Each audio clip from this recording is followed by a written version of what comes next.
Iran के खौफनाक और तबाहकुन हमलों ने अमरीकी जंगी तैयारों को भागने पर मजबूर कर दिया। उर्दन और कतर की एयर बेसिस से अमरीकी तैयारे दूसरे ममालिक में मुंतकिल किए जा रहे हैं। ये दूसरे ममालिक कौन से हैं जहां पर अमरीकी तैयारे मुंतकिल किए जा रहे हैं, और क्या वहां से अब ईरान पर हमले किए जाएंगे? इस बारे में अज़हर अली खान से बात करते हैं। अज़हर भाई, उर्दन और कतर ये दो ऐसे ममालिक हैं जहां पर अमेरिका के बहुत ज़्यादा तादाद में लड़ाका तैयारे और ड्रोन्स मौजूद थे, लेकिन ईरान के तबाहकुन हमलों के बाद अमेरिका ने अपने लड़ाका तैयारे और अपने ड्रोन्स यहाँ से मुंतकिल करना शुरू कर दिए हैं, और सैटेलाइट तस्वीर भी शो करती हैं कि अब वहाँ पर तैयारों की तादाद तकरीबन ना होने के बराबर है। ये तैयारे किन ममालिक में मुंतकिल किए गए हैं, और जहाँ पर मुंतकिल किए गए हैं क्या अब वहाँ से ईरान पर हमले किए जाएंगे? असल में हुआ ये था आदिल भाई कि बहुत ज़्यादा हमले किए जा रहे थे ईरान पे, और फ़िज़ाई हमलों की भी कोशिशें की जा रही थी। हर तरफ से उस पर दबाव बढ़ाया जा रहा था, और ये जो मिलिट्री बिल्डअप किया था अमेरिका ने यहाँ पे लाके अपने असासे, जो फ़िज़ाई असासे हैं, मुख्तलिफ़ तैयारे हैं, इनके ज़रिए वो सर्विलेंस का निज़ाम भी बढ़ाया दिया था उन्होंने, अपनाए हुर्मुज़ के पास भी, ईरान की तरफ भी, और उस पर अटैक भी बहुत ज़्यादा किए जा रहे थे। उसके बाद ईरान ने यह तय किया कि जब तक हम इनकी फ़िज़ाई ताकत को उनके घर में जाकर नहीं तोड़ लेंगे, हम उनको शिकस्त नहीं दे पाएंगे। इसीलिए ईरान ने अटैक करने शुरू किए, ड्रोन अटैक्स करने शुरू किए, बैलिस्टिक मिसाइल के अटैक करने शुरू किए, और बहुत ज़्यादा उसकी तादाद बढ़ा दी। उनके कोऑर्डिनेट्स, एग्जैक्ट कोऑर्डिनेट्स पे हमले करने शुरू कर दिए, प्रिसीजन के साथ वार करने शुरू कर दिए। और ख़ास तौर पर वो लड़ाका तैयारे और ड्रोन्स जो हैं उनके हैंगर्स को निशाना ज़रूर बना रहा था। बिल्कुल ऐसे ही है, हैंगर्स में खड़े खड़े उड़ान से पहले, रनवे पे आने से पहले उन तैयारों और ड्रोन्स के परखचे उड़ा दिए गए, उन हैंगर्स को तबाह कर दिया गया, और तबाह करने के बाद उनकी सैटेलाइट तस्वीर सबूत के तौर पे पेश की गई, ताकि कल को अमेरिका ये ना कह सके कि ऐसा कुछ नहीं हुआ था। अब अमेरिका क्या कह रहा है? अमेरिका कह रहा है ऐसा कुछ भी नहीं हुआ, लेकिन उसका दर्द महसूस करें आप कि वो एक एक करके अपनी चीज़ें यहाँ से उठा के ले जा रहा है, और हंगामी तौर पे ले जा रहा है। हंगामी तौर पे ये लोग रनवे पे टेक ऑफ कर रहे हैं, फ़ौरन अपने तैयारे निकाल रहे हैं। अब इसमें बहुत सारे तैयारे थे, इसमें F-35 तैयारे थे, इसमें F-15 जदीद तरीन तैयारे थे। अगर एक भी आप तबाह कर देते हैं तो $96 मिलियन का, $120 मिलियन का नुकसान बहुत आसानी से हो जाता है। अब इन्होंने MQ-9 रीपर ड्रोन, अभी बिल्कुल जिसे आप आसान अल्फाज में पन्नी पैक ड्रोन कहते हैं, जॉर्डन की एयर बेस पे अपने एक हैंगर के अंदर 10 उड़ाए हैं इन्होंने, और एक ड्रोन की कीमत आप देखेंगे तकरीबन 30 से लेकर $45 मिलियन के दरमियान में है। तो अगर 10 आपने उड़ा दिए तो आप अंदाज़ा लगाएं कि 300 मिलियन से लेकर $450 मिलियन का नुकसान तो सिर्फ ये 10 ड्रोन की सूरत में, सिर्फ 10 ड्रोन की सूरत में हो गया। हेलीकॉप्टर्स जो तबाह किए गए बड़े बड़े कार्गो के लिए, जिसके बारे में कल आपने बताया भी था कि पूरे हॉस्पिटल उठा के ले जाते हैं वो फील्ड हॉस्पिटल्स। अब इतने बड़े बड़े हेलीकॉप्टर्स जो मिलियंस ऑफ डॉलर्स के हैं, ऐसे राख हो गए, बर्बाद हो गए। तो जिस तेज़ी के साथ वो अपनी बग़ैर कोई फ़तह हासिल किए अपनी चीज़ों को, अपने असासों को गंवाते जा रहे थे, उसके बाद उन्हें अंदाज़ा हुआ कि यहाँ से भागने में ही आफियत है। तो उन्होंने क्या किया, उन्होंने कुछ अरसे पहले, सबसे पहले उन्होंने अपना एक पूरा स्क्वाड्रन था 8NC थंडरबोल्ट तैयारों का, 12 तैयारे थे, उनको निकाला और उनको यूरोप की तरफ भेजा।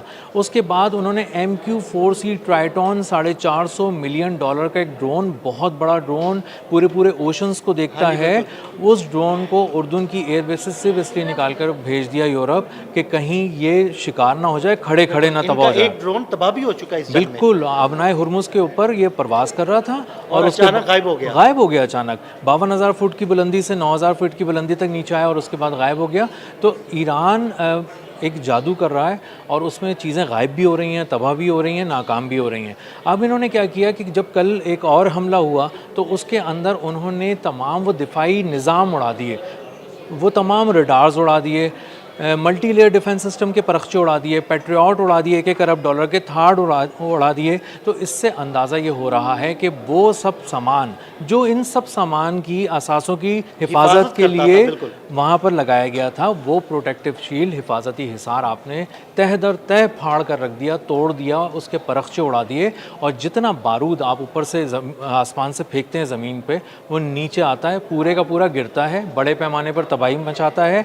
और प्रिसाइजली चूँकि गिरता है तो वो अब हाउसिंग यूनिट्स को भी तबाह कर रहा है। अब वो जगह जहाँ पर अमरीकी फ़ौजी क़याम कर रहे थे, रह रहे थे, अब वो सुकून से वहाँ सो भी नहीं सकते। तो इसीलिए तो बहुत ज़्यादा खबरें आ रही हैं अमेरिकी फ़ौजियों के मारे जाने की, और ट्रंप भी जो है ना बड़ा गुस्सा कर रहा है कि जी हमारे फ़ौजी मारे गए, उन फ़ौजियों के मारे जाने की वजह से ईरान को इसकी कीमत चुकाना पड़ेगी। तो इसका मतलब है कि ईरान बड़ा प्रिसाइसली जो है ना वो अटैक कर रहा है, और हाउसिंग सोसाइटीज़ को भी अटैक कर रहा है जहाँ पे अमेरिकी फ़ौजी रहते हैं। बिल्कुल इसीलिए कर रहा है क्योंकि उसके अपने शहरी भी इसमें निशाना बन रहे हैं ना। वहाँ पे भी बहुत सारी शहादतों की इत्तला आ रही है कि आम लोगों को निशाना बना रहा है अमेरिका, और अमेरिका अब एक फुल स्केल वॉर की तरफ आ गया है। गो कि ये महदूद पैमाने पे जाहिर की जा रही है, लेकिन इसके अटैक्स बता रहे हैं कि वो फिशरमैन की बोट्स को उड़ा दिया, माहीगीरों को, मल्लाहों को, इन सबको निशाना बनाना शुरू कर दिया है।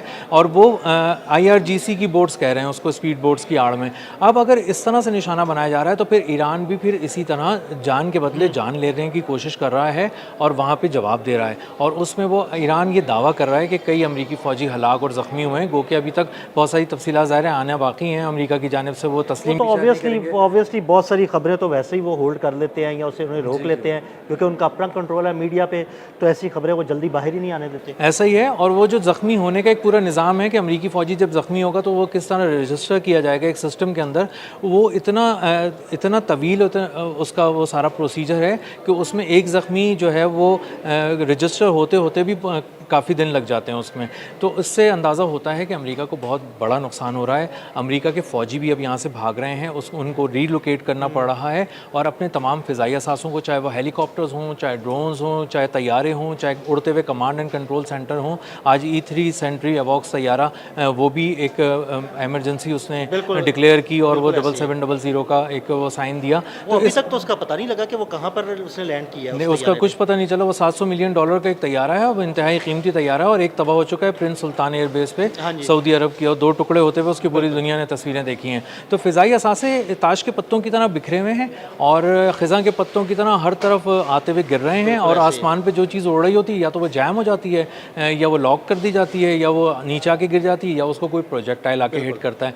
तो इसका मतलब ये है कि स्टेल्थ टेक्नोलॉजी से लेके नीचे तक जितनी टेक्नोलॉजी डेवलप की गई थी पिछले कुछ अरसे के दौरान, कुछ सालों के दौरान, दिहाइयों के दौरान, और उस पर अरबों डॉलर अमेरिका ने खर्च किए थे, सर्व किए थे, लगा दिए थे, वो सारी टेक्नोलॉजी भी उसके साथ नीचे गिर रही है। तो एक पूरा कला है हिफाजती, उसका एक अस्करी कला है अमेरिका का। वो अस्करी कला ज़मीन बुस होता हुआ नज़र आ रहा है, बल्कि ज़मीन बुस होता हुआ नज़र क्या आ रहा है, वो ज़मीन बुस हो ही गया।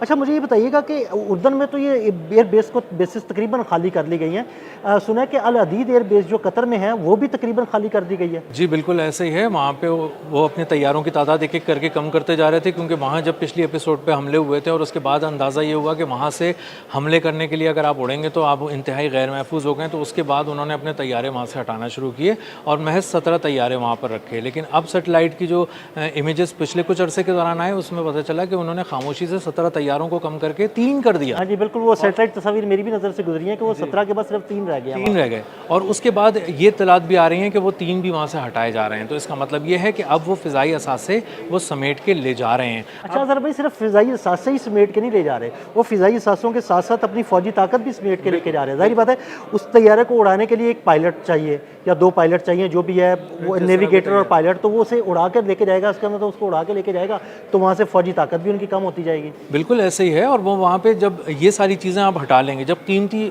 जवाहरात हटा लेंगे, तो फिर सेफ की ज़रूरत भी नहीं रहेगी। और वो सेफ क्या है, वो थार्ड है, वो पैट्रियट है, मल्टी लेयर डिफेंस सिस्टम है। तो ये बहुत सारी चीज़ें यहाँ से उठा के ले जा रहे हैं और यहाँ से ले जाके 2-3 जगहों पे इसको डिवाइड कर रहे हैं। कुछ वो यूरोप भेज देते हैं जिसके बारे में उनको ये अंदाज़ा होता है कि फ़ौरन नहीं बुलाना उनको, वो यूरोप भेज देते हैं, वरना वो इसराइल की मुख्तलिफ मिलिट्री बेसिस पे फैला कर रख रहे हैं और इस बात को भी इंश्योर कर रहे हैं कि कहीं उसको इसराइल इस्तेमाल ना कर ले कहीं। और ये साफ अल्फाज में कह दिया है कि जो हमला करना होगा वो अभी फ़िलहाल हम ही करेंगे ईरान पे। इसराइल वरना उसका नाम लेके अमेरिका का बहुत सारे हमले कर रहा था और वो सारे जो हमलों के खुमियाजे थे वो अमेरिका को भुगतने पड़ रहे थे। तो अमेरिका अब अपने बहुत सारे तैयारों को वहाँ पे ले जा रहा है, ख़ास तौर पे अपने रीफ्यूलिंग टैंकर्स को वहाँ पे उसने खड़ा कर दिया ले जाके मुख्तलिफ़ किस्म की जो एयर बेसिस हैं वहाँ पे इसराइल के अंदर। और वहाँ पर अब कोई अगर अटैक लॉन्च किया गया तो वो इसराइल की ज़मीन इस वक्त बहुत गर्म हो चुकी है, बहुत ज़्यादा लाइमलाइट में दोबारा आ चुकी है और इसीलिए इसराइल चाह रहा है कि किसी तरह अमेरिका ही जंग के अंदर सामने रहे, उसको ना कूदना पड़े, क्योंकि अगर उसको कूदना पड़ा तो ये एनालिस्ट कह रहे हैं कि एक तो वो हार जाएगा, दूसरा वो 12 दिन के अंदर ख़त्म हो जाएगा इसराइल, उसके उसके पास सारा असला ख़त्म हो जाएगा और उसके पास ये ताकत नहीं है कि वो ईरान जैसे बड़े मुल्क के साथ हार्डली 8-10 दिन भी खड़ा रह सके। बहुत शुक्रिया अज़हर भाई ने बड़ी तफसील के साथ इस सारे मामले पर रोशनी डाली। मज़ीद अपडेट्स के लिए मैं फॉलो करते रहें। अदील अहमद और अज़हर अली ख़ान को इजाज़त दीजिएगा। अल्लाह हाफ़िज़।